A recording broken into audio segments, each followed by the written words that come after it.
The pen was still in her hand when her phone buzzed. Not a congratulations, not a call from the board, a text from Derek, 3 sentences, no punctuation, the kind of message a man sends when he's already decided and just needs you to know.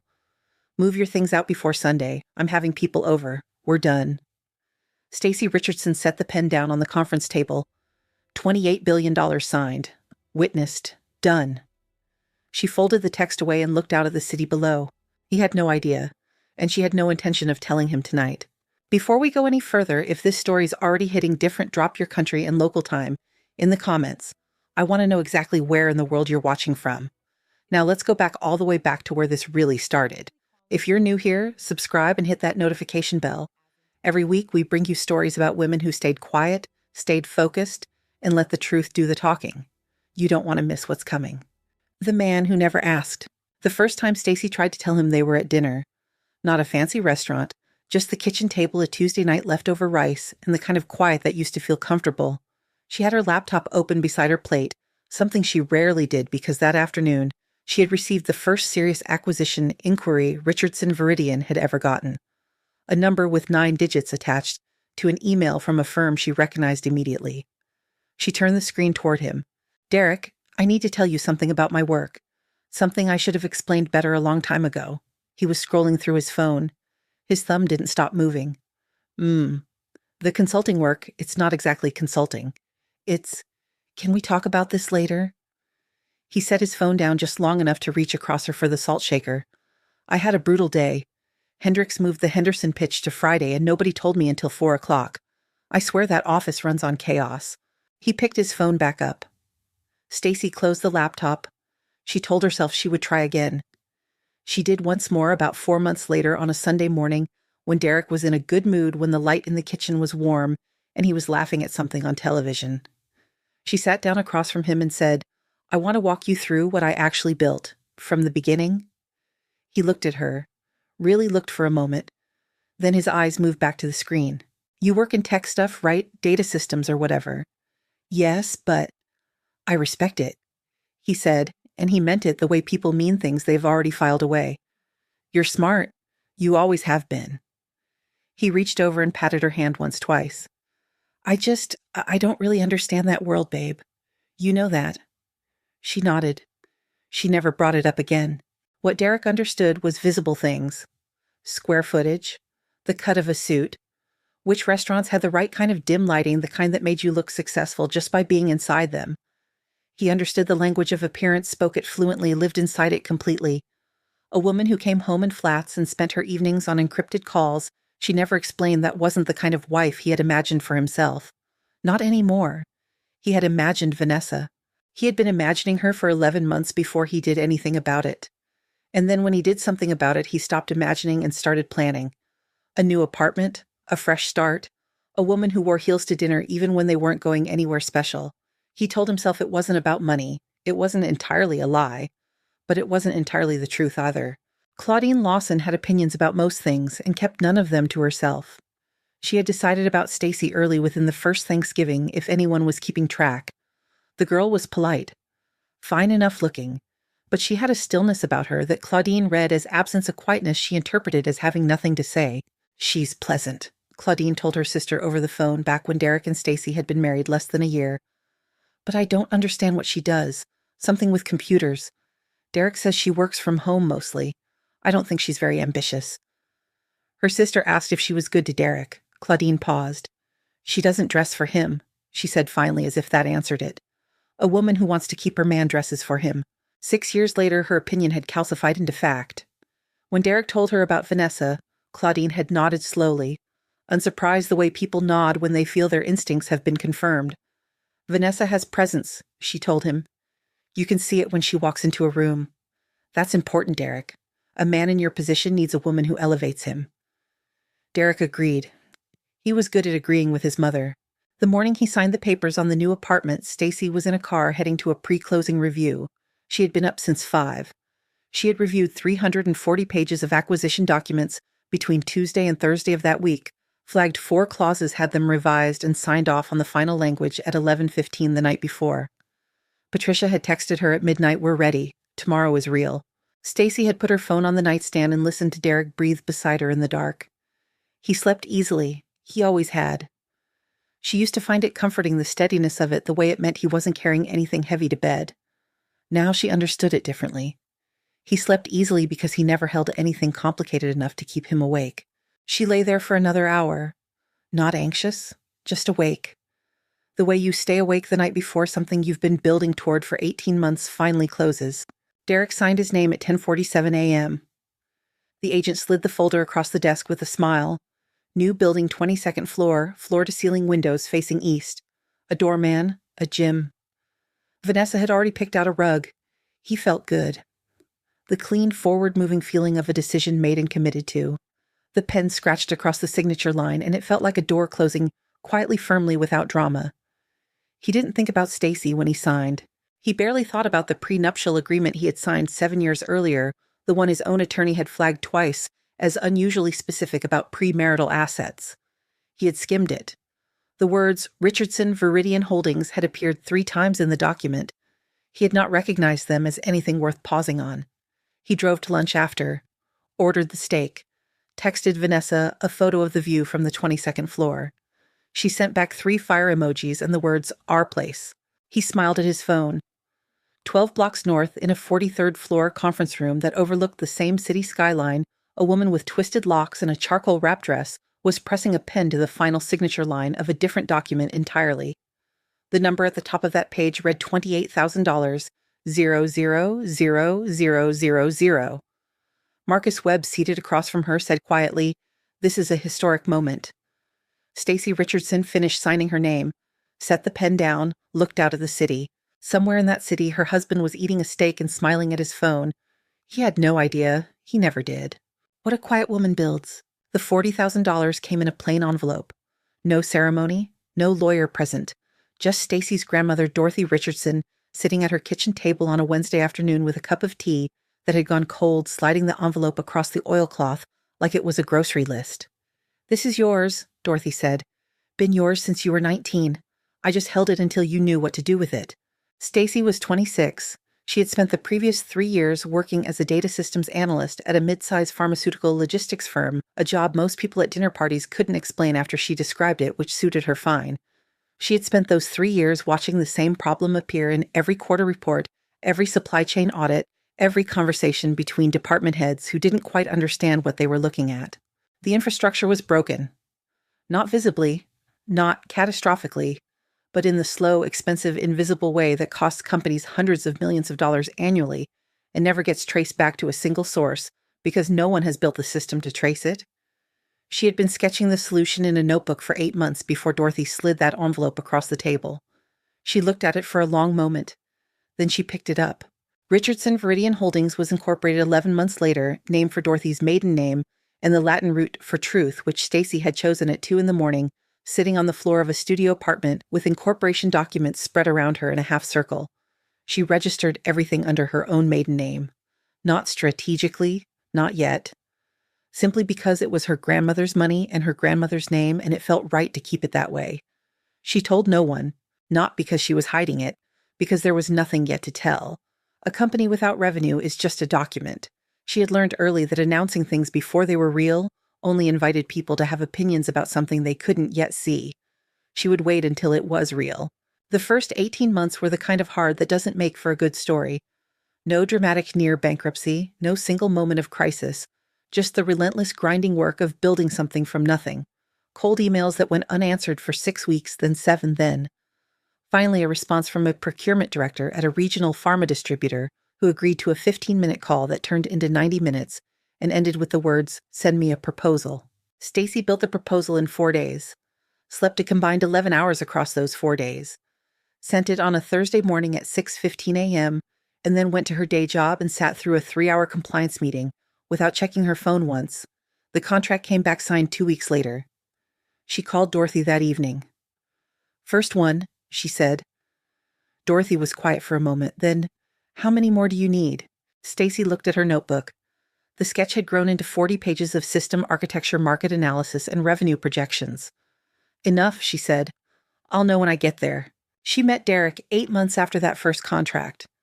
By then, Richardson Viridian had 3 clients. Small ones, but paying growing, referring others.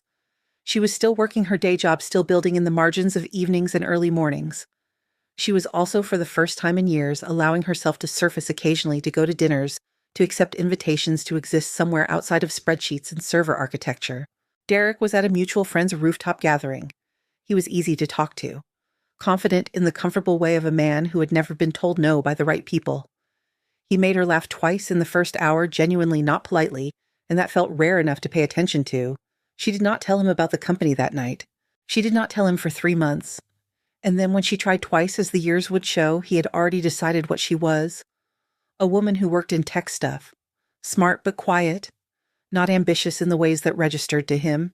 She let him keep that version. It was easier, and she had work to do. By year 3 of Richardson Viridian, the day job was gone. By year 4, she had 17 enterprise clients across 4 states and a waiting list.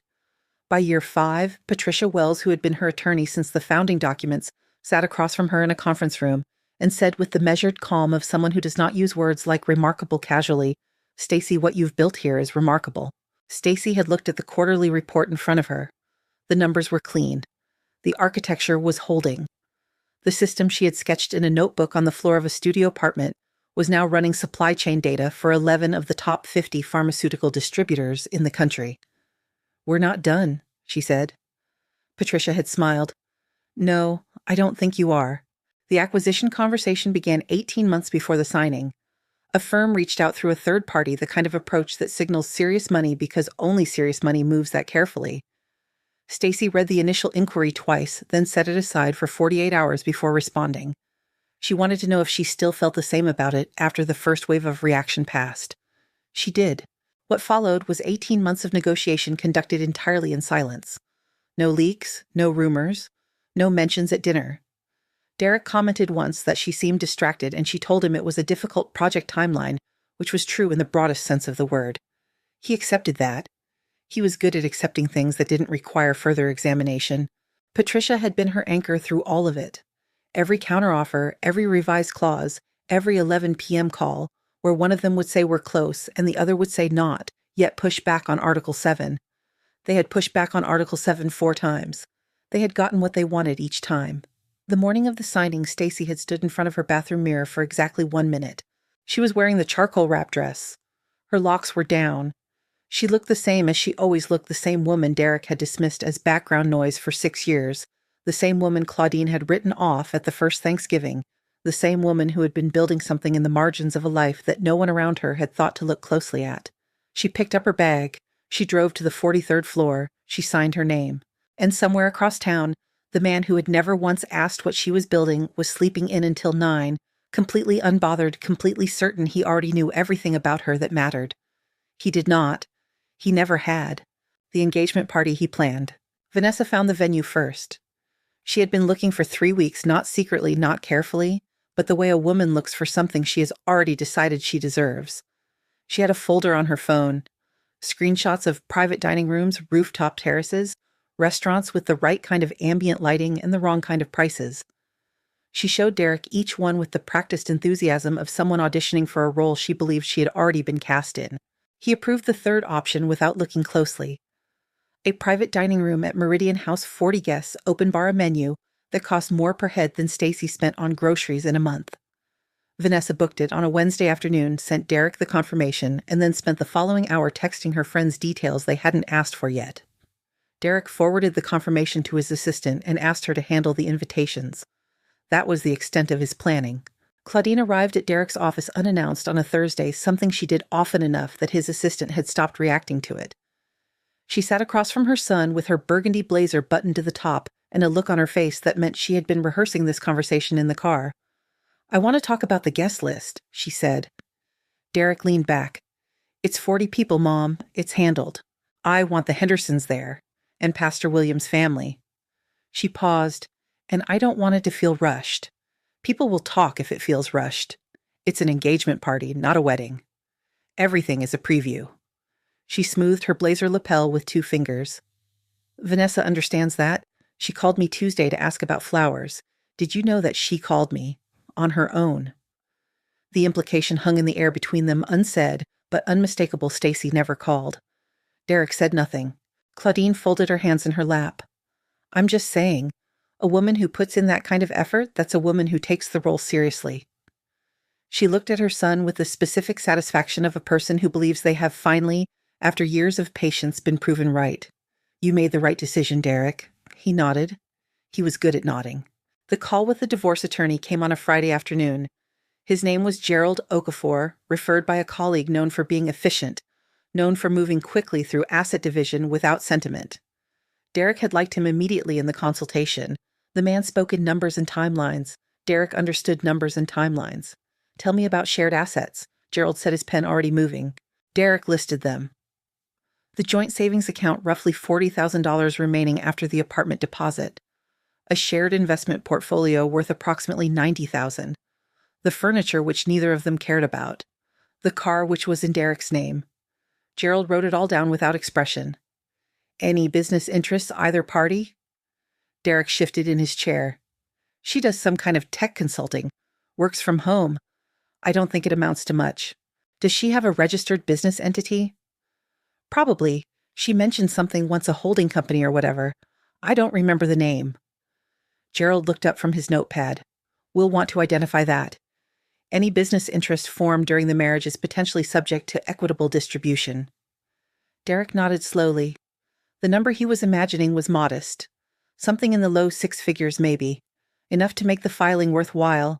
Not enough to complicate things. Find it, he said. Whatever she has. Gerald made a note. That evening, Derek sat at the kitchen island of the new apartment. Vanessa was out with friends and typed Stacy's name into a search bar for the first time in 6 years. Stacy Richardson. Real estate listings. A LinkedIn profile for someone in Ohio with the same name. A high school honor roll from 2004. Nothing relevant. Nothing that looked like a business.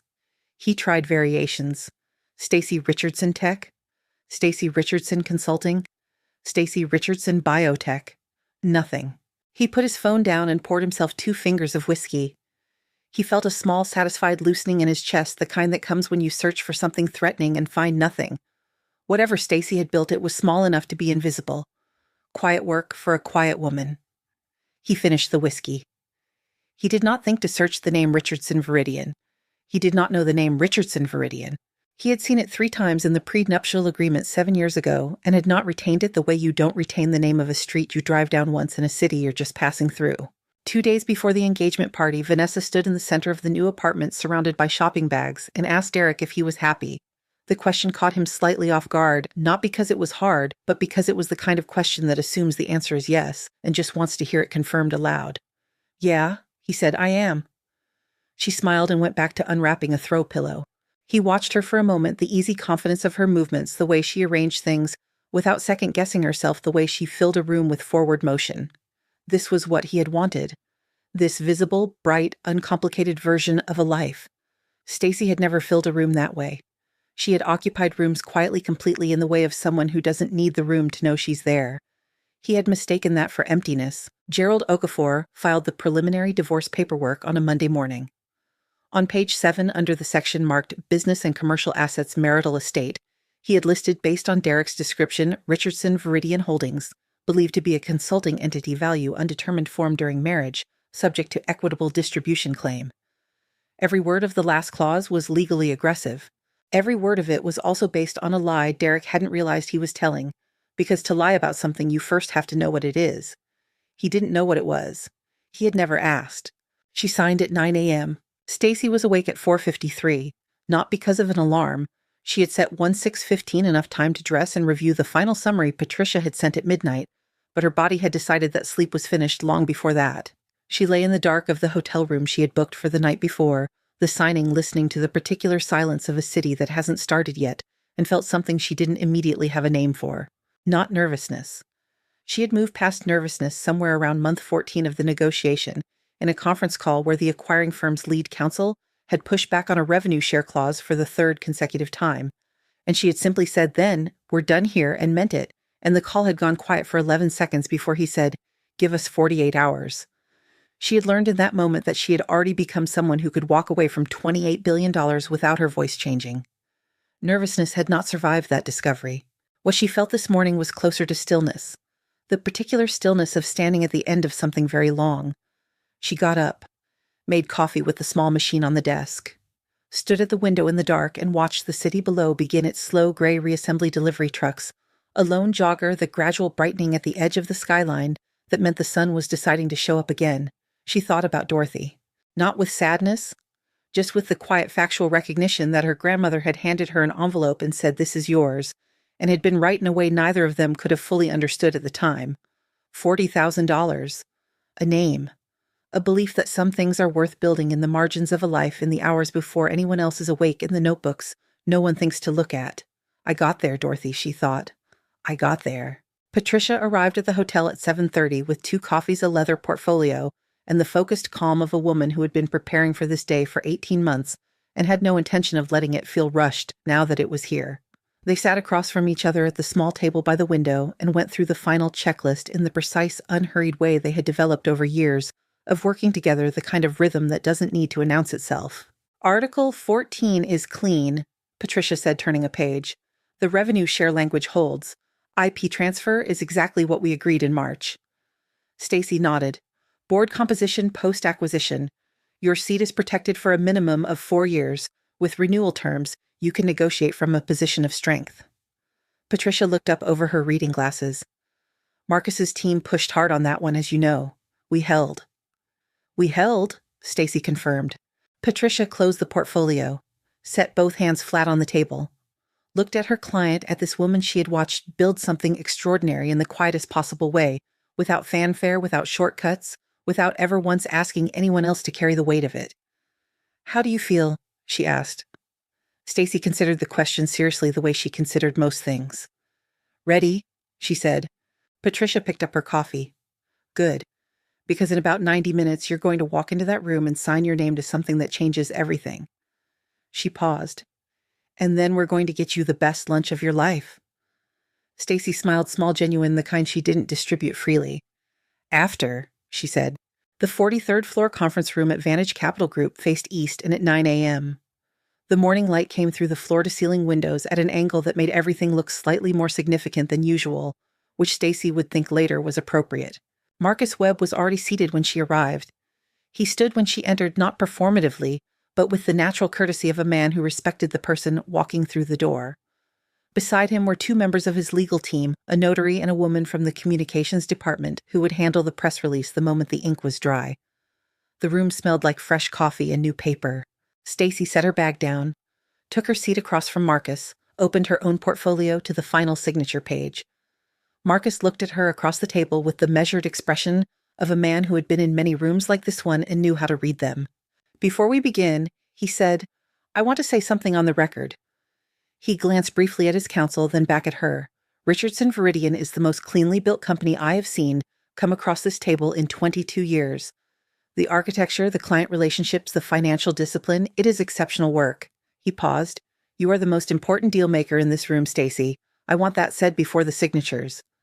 Stacy held his gaze. Thank you, Marcus, she said. Let's finish it. The signing took 11 minutes, 14 signature lines across 4 documents. Patricia witnessed each one. The notary stamped and initialed. The communications director began typing the moment the last page was turned. When it was done, Marcus extended his hand across the table. Stacy shook it. No one in that room cried. No one raised their voice. It was clean and quiet and complete, the way things are when they've been built correctly from the beginning. She was in the elevator when her phone buzzed. She looked at the screen expecting Patricia, a confirmation, a next step, something procedural. Instead, it was Derek. The message was 4 lines. No greeting. I need you out of the house by Sunday. I'm having people over Saturday night. It's important. Don't make this complicated. She read it once. Then she turned the phone face down against her palm and watched the elevator numbers descend 43, 42, 41, and felt something settle in her chest that wasn't quite anger and wasn't quite relief, but lived somewhere quietly between the two. He was having people over Saturday night. She already knew without knowing that Saturday night would be the last time Derek Lawson's name appeared in any story she was the center of. She put the phone in her bag. She had a press release to approve. The paperwork he filed. Patricia found it on a Tuesday. She had been reviewing the preliminary divorce filing with the focused, methodical patience of someone who has spent 30 years turning over documents the way other people turn over stones, slowly, carefully, with the understanding that what matters is almost never on the surface. She had a yellow legal pad beside her, a red pen, and a cup of tea that went cold the way tea always does when you're reading something that holds your attention completely. She turned to page 7. She read the asset listing twice, then a third time. Then she set the document down on her desk, removed her reading glasses, and sat very still for approximately 45 seconds. Richardson Viridian Holdings, believed to be a consulting entity, value undetermined, formed during marriage, subject to equitable distribution claim. 14 words that were wrong in almost every possible direction. Not a consulting entity, not formed during the marriage, not subject to equitable distribution under any reading of the prenuptial agreement Derek had signed and apparently never reread 7 years ago. Richardson Viridian Holdings had been incorporated 14 months before Derek Lawson entered Stacy Richardson's life, funded entirely by a premarital inheritance registered under her maiden name and explicitly listed in Article 3 of the prenup as sole and separate property predating the marriage. Every clause of Gerald Okafor's asset claim was legally insupportable, but that wasn't what made Patricia go still. What made her go still was the specific language Okafor had used, formed during marriage, which was not a mistake born of ignorance. Ignorance produces vague language. This was precise language confidently deployed, pointed in a deliberate direction. Someone had made a choice to write those words, and the only person who could have instructed that choice was Derek Lawson, a man who, by his own behavior across 6 years of marriage, had never once demonstrated knowledge of when Richardson Viridian was founded, what it did, or what it was worth. Which meant he had filed a legal claim based on an assertion he had no factual basis to make. Which meant, in the language of the court, perjury by misrepresentation. Patricia put her glasses back on, picked up her red pen. She called Stacy at 2:17 in the afternoon. "I need you to come in," she said. "Today, if you can." Stacy arrived at 4. She was still in the charcoal wrap dress. She had come from a post-signing debrief with 2 board members and had not gone home in between. She sat down across from Patricia with the calm, unhurried attention she brought to everything, and Patricia slid the copy of the filing across the desk without preamble. "Page 7, she said. Stacy read it. She read it the way she read most things, completely, without rushing, without visible reaction. Her face did not change. Her breathing did not change. Only her hands moved 2 fingers, pressing lightly against the edge of the paper, a small involuntary gesture that Patricia had learned over the years meant she was thinking more than she was showing. She set the document down. He listed Richardson Viridian as a marital asset, she said. "Formed during the marriage," Patricia confirmed. His attorney used those exact words. The room was quiet for a moment. "He has never read a single document associated with that company," Stacy said. Not with anger, with the flat, precise certainty of someone stating a fact they have confirmed from multiple directions. "He doesn't know the founding date. He doesn't know the revenue structure. He doesn't know the client list. He has never once in 6 years asked me a specific question about it." "I know," Patricia said. "So he filed a claim he had no basis to make." "Yes." Patricia leaned forward slightly, and in doing so he gave us grounds that go considerably beyond the prenup. She paused, choosing her next words with the care of someone who has learned that precision matters more than emphasis. "Gerald Okafor is a competent attorney. He would not have written form during marriage without a client instruction, which means Derek told him that, stated it as fact, in a legal consultation which became a sworn filing." She let that settle. "That's misrepresentation before the court. It exposes him to sanctions at minimum and considerably more at maximum, depending on how the judge reads intent." Stacy looked at the document again, then at Patricia. "He tried to claim my company," she said quietly, "a company he never once asked about." "Yes." Something moved across Stacy's face. Not anger exactly, not the hot reactive kind. Something older and colder and more final than anger. The expression of a woman who has been patient for a very long time and has just watched the last possible reason for continued patience remove itself. She sat back in her chair. "What do we do?" she asked. Patricia had been waiting for that question since 2:17. "We file a formal response," she said. "We attach the incorporation documents dated notarized predating the marriage by 14 months. We attach the prenup Article 3 highlighted. We attach 6 years of audited financials under her maiden name. And we file a motion citing misrepresentation." She paused. "We bury every claim he made under documentation so thorough that his attorney will spend the next 2 weeks explaining to him why he cannot win a single line of this." Stacy nodded slowly. "And the company?" she asked. "Richardson Viridian, it stays protected?" "Completely." Patricia said the word without hesitation, the way you say things you have already verified from every angle. "The prenup is airtight. He signed it.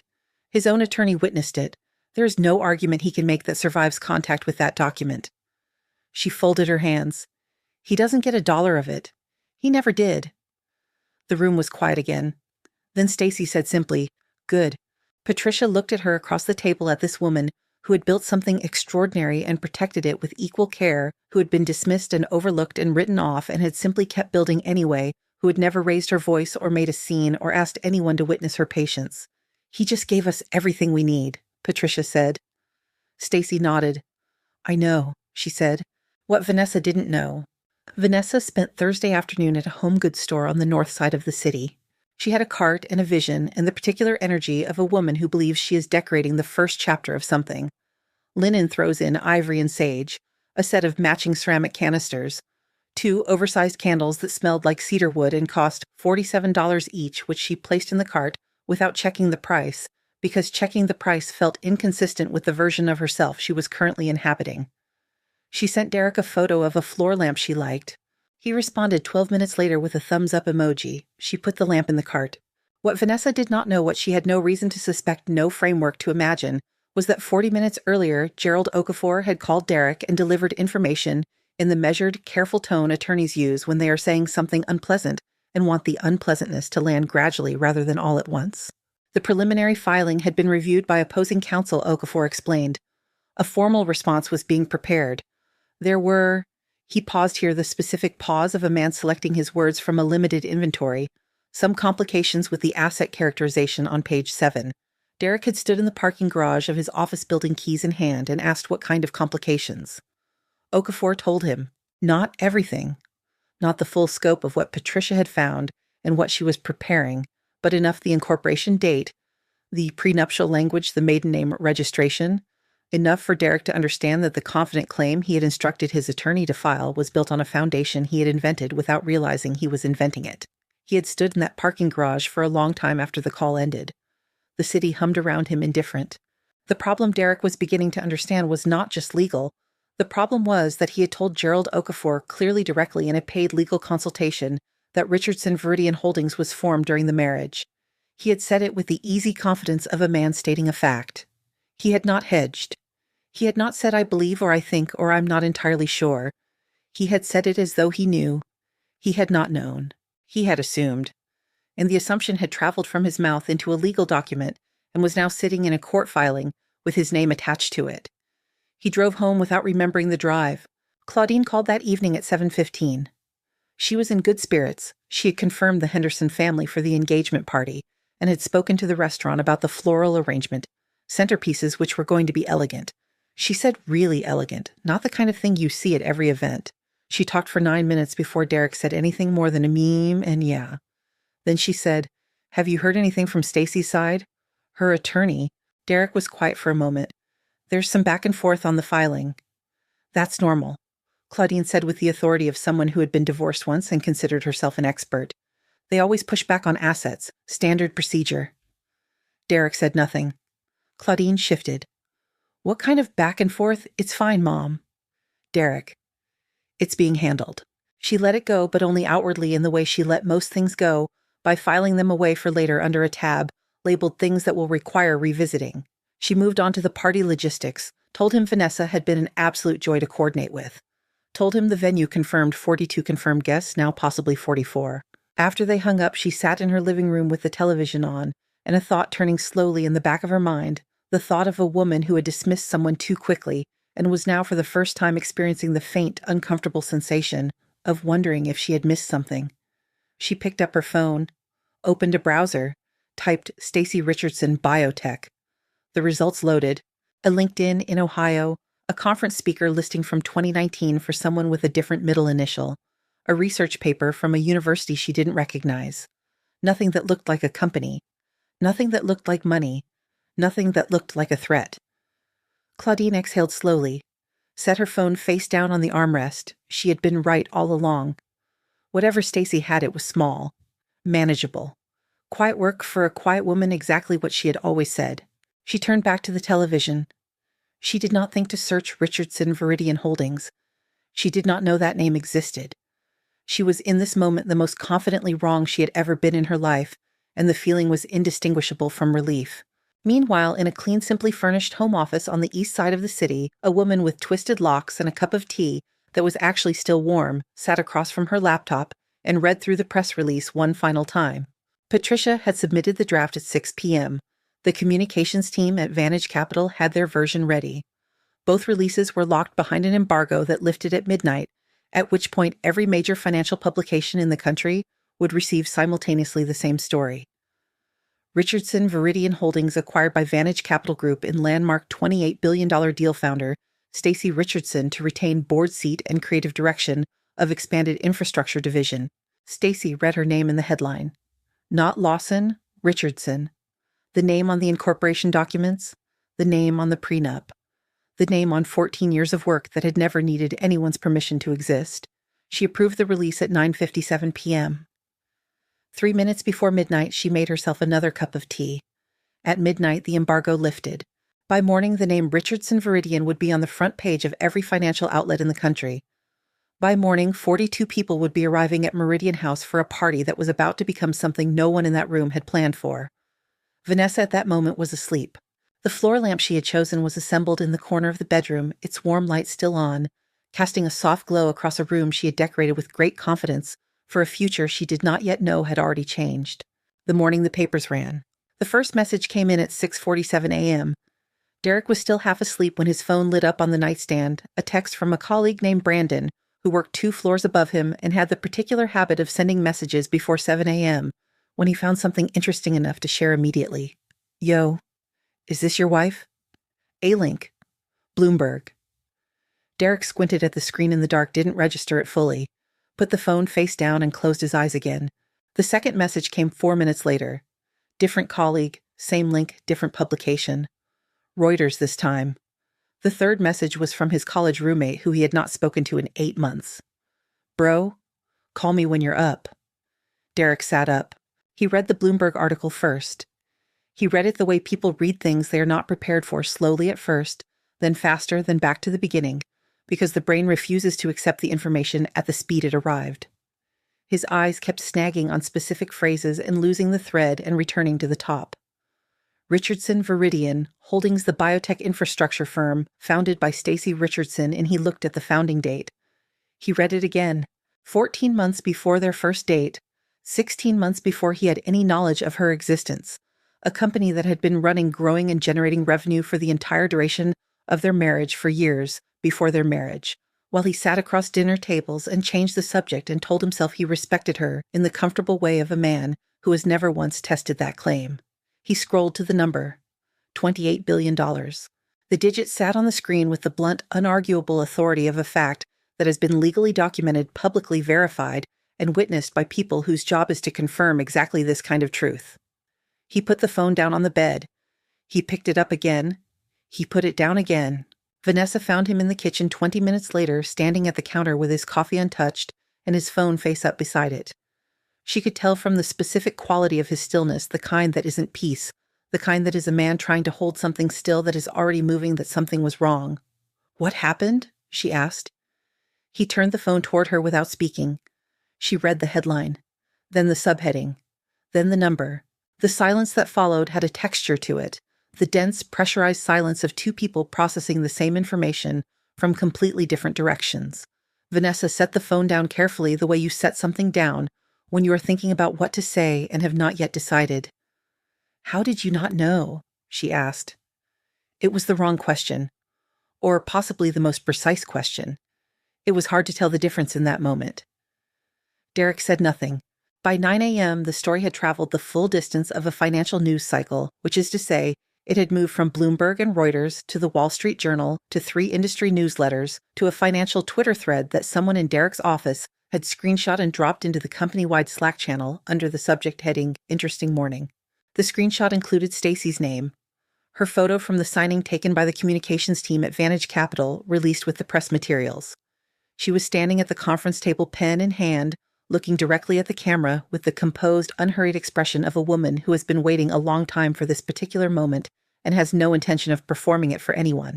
Derek's colleague Marcus, not Marcus Webb, a different Marcus, the one who sat 3 desks down and always had an opinion, leaned across the partition and said, "Lawson, isn't Richardson your wife's name?" Derek was looking at his computer screen. Ex-wife, he said. The word came out before he decided to say it, the first time he had used it. It felt strange in his mouth, not because it was wrong, but because of everything it had just come to mean. Marcus looked at him for a moment, then turned back to his desk. Patricia was in her office by 8:15. She had seen the stories before she arrived, had in fact been awake at midnight when the embargo lifted, monitoring the first wave of publications, with the quiet satisfaction of someone who spent 18 months helping build something and wanted to see the moment it became visible to the world. Now she had something more immediate to attend to.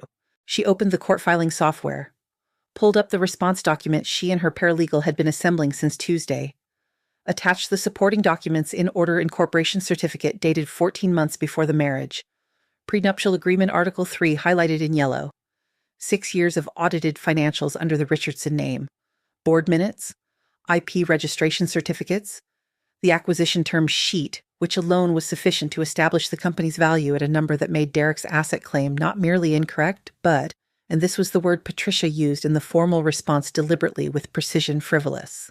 She attached the motion for sanctions separately. She reviewed everything once, then again. At 10:47 a.m., she filed the response with the court. At 10:48, she sent Stacy a single text message filed. He has nothing. Stacy was in a coffee shop 2 blocks from her attorney's office when the message arrived. She was at a corner table with a window view and a flat white that was still warm.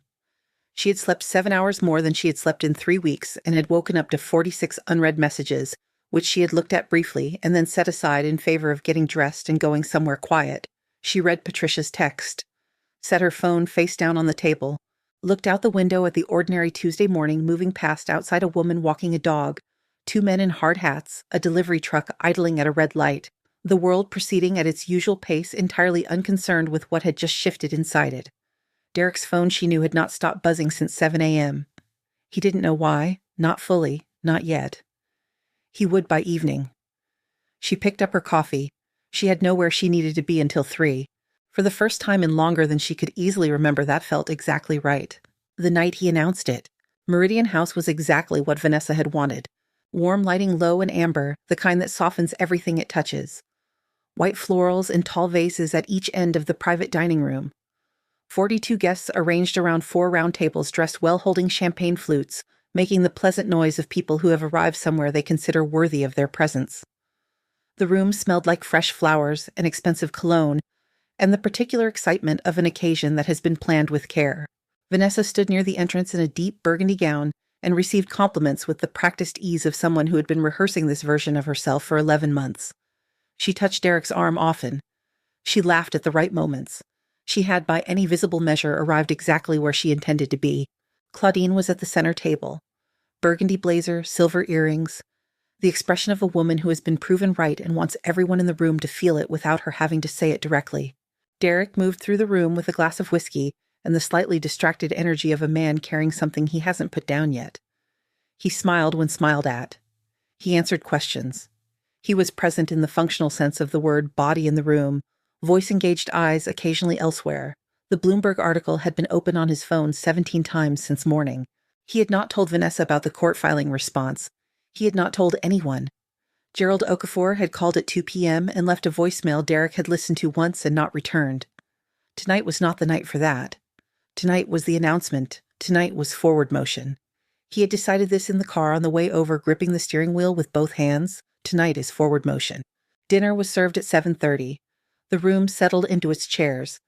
Conversations narrowed to table size, the warm and slightly louder intimacy of people eating together. Derek ordered another whiskey.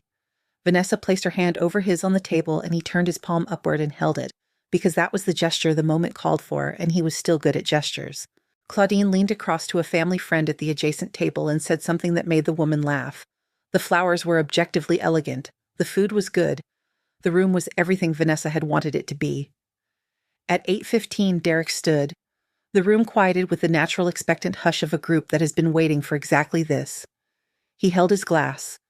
He looked at Vanessa, who looked back at him with bright, certain eyes. He opened his mouth to speak. At the far end of the second table, a man named Raymond, Derek's former college acquaintance, invited, because his wife and Vanessa had a mutual friend, glanced down at his phone under the table with the reflexive habit of someone who checks financial news the way other people check the weather. The Bloomberg alert had come in at 8:12. He had not looked at it until now. He read the headline. He read it again. He looked up at Derek, who was still standing still, holding his glass, still forming the first words of a toast. Raymond turned the phone toward his wife. She read it. Her eyebrows moved.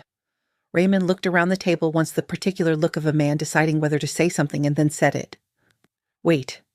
His voice was not loud, but the room was quiet enough. "Isn't that your wife?" He held the phone up. The Bloomberg headline was visible from 3 seats away. Richardson Viridian Holdings founder Stacy Richardson closes landmark $28 billion acquisition, one of the largest biotech infrastructure deals in U.S. history. Her photo beneath it. The conference table, the pen, the expression. The room did not erupt. It did something quieter and more devastating. It went completely, absolutely still. 42 people, mid-breath, mid-sip, mid-sentence. The particular stillness of a room that has just received information it doesn't know how to process yet. Derek stood at the head of his table with a champagne flute in his hand and his mouth slightly open and his eyes on the phone screen. Raymond was still holding up with the innocent persistence of a man who genuinely thought he was asking a simple question. Someone at the back table leaned over to someone else. A whisper. Another phone came out. Then another. The number traveled the room in fragments. 28 billion. Richardson, his wife, moving from mouth to ear to phone screen, with the quiet, unstoppable momentum of a truth that has been waiting a very long time for the right room to enter. Vanessa turned to Derek. Her hand was no longer on his. "Derek," she said quietly. The single word carried an entire question inside it. Not "is this real," but "why didn't you know?" which was in this moment the more important question and the more damaging one. He didn't answer. He was reading the headline. He was reading the number. $28 billion. Said not by Stacy. Not in a courtroom, not in a confrontation, not in any of the dramatic venues a lesser story would have required. Said by a phone screen at a restaurant table in a room full of people who had gathered to celebrate the end of her marriage without knowing anything about who she was. Claudine at the center table had gone the specific shade of still that precedes the understanding that everything you were certain of has just been rearranged. Her champagne flute was on the table. She did not pick it up. Her hand, without her noticing, had pressed flat against her chest. Derek said Stacy's name once, quietly, almost to himself. The way you say the name of something you lost, before you understood its value, not with anger, not with grief exactly, but with the hollow, belated recognition of a man who has just seen in a single Bloomberg headline the full cost of never asking. The room was still holding its breath. Vanessa was looking at him with an expression he had not seen on her face before. The champagne in his glass had gone warm. Everything that followed. Gerald Okafor called Derek on Monday morning at 8:55. He did not begin with pleasantries. He was, to his credit, a direct man, and directness in this particular moment was the only professional courtesy he had left to offer his client.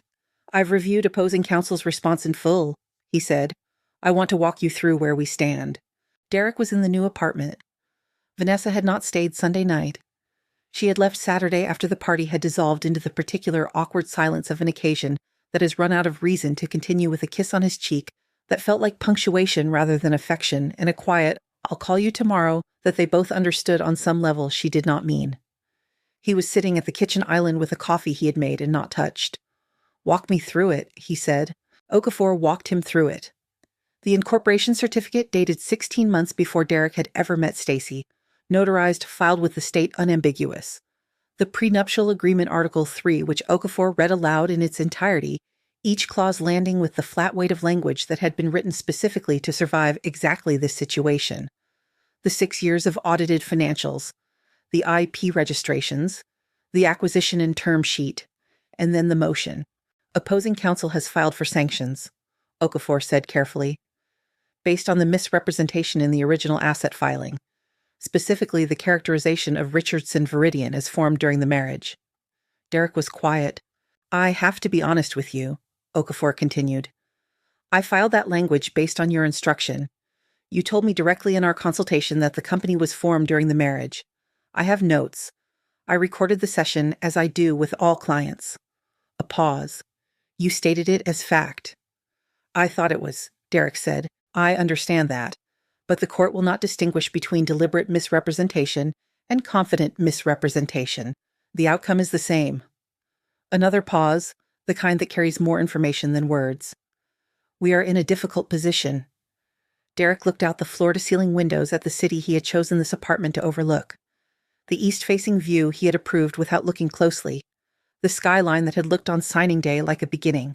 "What do I stand to lose?" he asked. Okafor told him. The joint account gone allocated to Stacy's legal fees under the sanctions motion. The shared investment portfolio split, but with penalties applied to Derek's portion given the filing conduct. His own legal fees, which had already accumulated to a number that made the joint account look modest, and depending on the judge's reading of the misrepresentation potential additional sanctions that Okafor described as not insignificant. Richardson Viridian untouched, completely legally permanently untouched. The prenup had done exactly what Patricia had built it to do. "So I get nothing," Derek said. "Not as a question." "You get what was yours before the marriage," Okafor said, "which is what the prenup specified. The problem is that the filing created exposure beyond the original terms." He stopped. "I'm sorry, Derek. We don't have a path forward on the asset claim." Derek set his phone on the counter. He sat with that for a long time. The hearing was brief. Patricia presented the documentation in the precise, unhurried sequence she had assembled over the previous week: incorporation certificate, first prenup, second financials, third acquisition term sheet last. She spoke without theater. She did not editorialize. She let the document speak in the language documents speak: best dates, figures, signatures, facts that had been true the entire time and simply needed a room in which to be acknowledged. The judge reviewed the motion for sanctions. He reviewed the original filing. He looked at Derek's attorney over his glasses with the expression of a man who has seen this particular category of mistake before and has limited patience for it. The ruling took 11 minutes. Richardson Viridian Holdings, sole and separate property of Stacy Richardson, predating the marriage, protected under the executed prenuptial agreement. No claim, no distribution, no further filing permitted. Sanctions granted. Derek responsible for opposing counsel's fees and applicable court costs. Asset division, joint account, and investment portfolio liquidated and divided per prenuptial terms with penalty adjustments applied. Derek sat at the defendant's table and looked at the surface of it while the ruling was read. His jaw was set. His hands were flat on the table. He did not look at Patricia. He did not look at Stacy, who was seated beside Patricia, in a dove-gray blazer with her hands folded and her eyes forward. She did not look at him either. She did not need to. Vanessa called on a Wednesday, 3 weeks after the party, long enough that the call had the quality of something that had been composed and recomposed before being made. She was kind in the careful way of someone delivering information they have already decided is non-negotiable. She said she needed time. She said everything had become very complicated very quickly. She said she cared about him, but that this was, she paused here searching for the word, a lot. Derek said he understood. He did understand. He understood it with the specific clarity of a man who has watched 2 women leave one he had dismissed without looking, one who had arrived for reasons he was only now fully examining. The apartment felt large, in the way that spaces feel large when the idea that filled them has departed. He did not call her back. Claudine tried. She called Stacy on a Thursday evening, once no voicemail, then again Friday morning, then a text carefully worded that began "I want to say," and ended with something that was not quite an apology but was the closest Claudine Lawson had come to one in many years. Stacy read it, set her phone down, did not respond. Not from cruelty, from the clean, quiet understanding that some debts cannot be settled with a text message and that not every open door requires a person to walk back through it. 3 months after the hearing, the apartment Derek had signed for the east-facing one with floor-to-ceiling windows and a doorman and a gym, the one Vanessa had put a floor lamp in and decorated with great confidence, went back to the bank. The floor lamp went with it. The future it had been bought for had already dissolved quietly the way things dissolve when they were never built on anything solid to begin with. The window, the tea, the silence. The new apartment was smaller than people expected. Not small. It had good bones, high ceilings, a kitchen with enough counter space to actually use a living room that caught the morning light in a way that made the whole space feel larger than its square footage suggested. But it was not the kind of place that announced itself. No doorman, no 22nd floor view. Just a quiet building on a tree-lined street on the east side of the city, 3 blocks from a coffee shop Stacy had been going to for years, and a dry cleaner whose owner knew her order without being reminded. She had chosen it in 20 minutes. Patricia had asked if she wanted to look at more options. There were listings, nicer ones, larger ones, ones with amenities that reflected more visibly what she could now afford without a second thought. Stacy had stood in the empty living room of this particular apartment, on a Tuesday afternoon and watched the way the light moved across the hardwood floor and said this one. Patricia had nodded. She had learned over 14 years not to question Stacy's 20-minute decisions. They were always right. The kettle was her grandmother's. Not a replica, not a similar model. The actual kettle dented slightly on the left side where Dorothy had knocked it against the faucet. So many times the metal had developed a small permanent indent. Stacy had taken it from Dorothy's kitchen after the funeral, wrapped it in a dish towel, carried it in her lap in the car, rather than packing it in a box, because some things are not box things. She filled it now at the kitchen sink. It was early, the particular earliness of a weekend morning when the city hasn't committed yet to being awake, when the light outside is pale and undecided, and the only sounds are distant and unhurried. She had slept well. She had been sleeping well for 3 weeks now, ever since the hearing, with the deep and uncomplicated sleep of a person who has put down something heavy and is still feeling the relief of empty hands. She set the kettle on the stove. There was a photograph on the kitchen windowsill. Dorothy at 61, younger than Stacy had known her for most of her life, which still took some getting used to. She was standing in the garden behind her house in a yellow dress with her arms crossed and her chin slightly lifted and an expression on her face that Stacy had spent years trying to name and had finally settled on as simply certain. Not proud, not defiant, just certain. The expression of a woman who knows exactly where she stands and has decided that it is enough. Stacy looked at the photograph while she waited for the kettle. She thought about the envelope. The $40,000 in plain paper. This is yours. I just held it until you knew what to do with it. She had known what to do with it. She had built something with it that her grandmother had never fully seen. Dorothy had died in the 4th year of Richardson Viridian when the company had revenue, but not yet the kind of revenue that makes headlines. She had known it was real, though. Stacy had told her on one of the last good afternoons about the client list, about the architecture, about the problems she had identified and solved, and was now being paid very well to keep solving.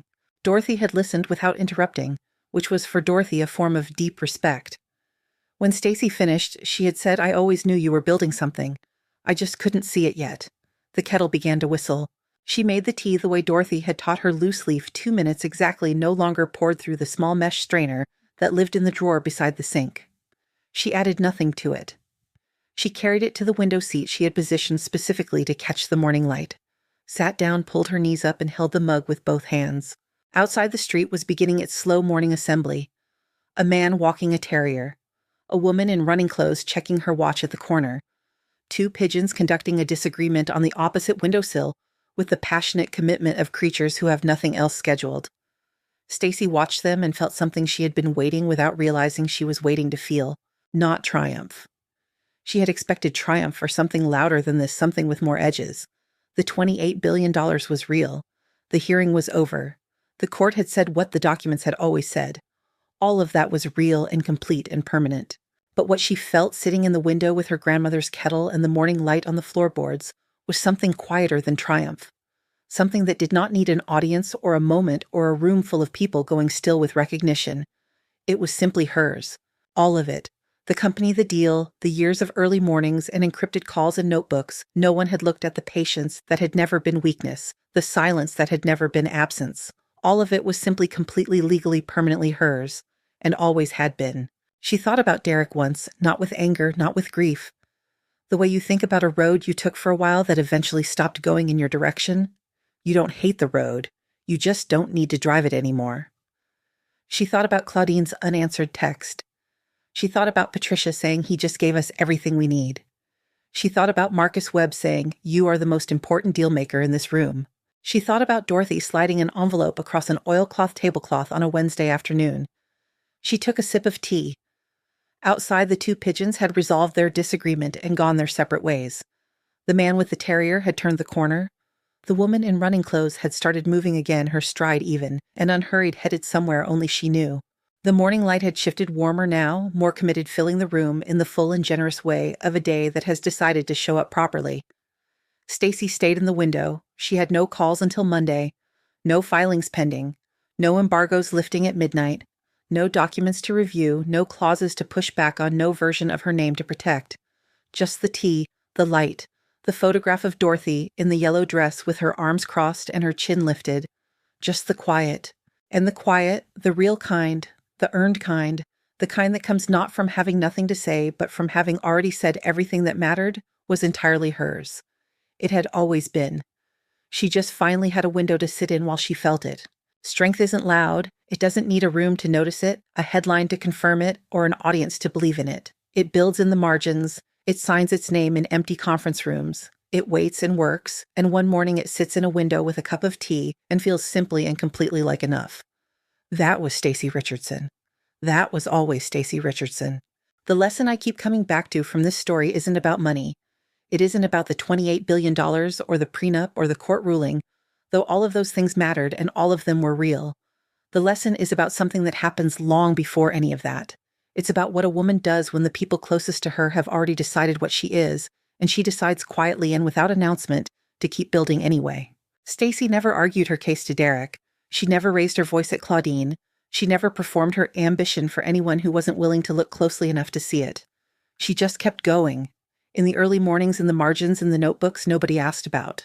And the thing I want you to take from this, the thing that stays with me, is that her silence was never weakness. Her patience was never surrender. The quietest people in the room are sometimes the ones building the most. The ones who don't announce, don't perform, don't need the validation. Those are often the ones you will one day read about in a Bloomberg headline, looking completely unsurprised that it all worked out. If this story spoke to something you've lived a time, you were overlooked, dismissed, written off by someone who never thought to ask what you were really made of, drop it in the comments. I read every single one, and I mean that. And if you're not subscribed yet, this is your sign. Hit that button. Because the stories we tell here are for the women who stayed quiet, stayed focused, and let the truth do the talking. You belong here.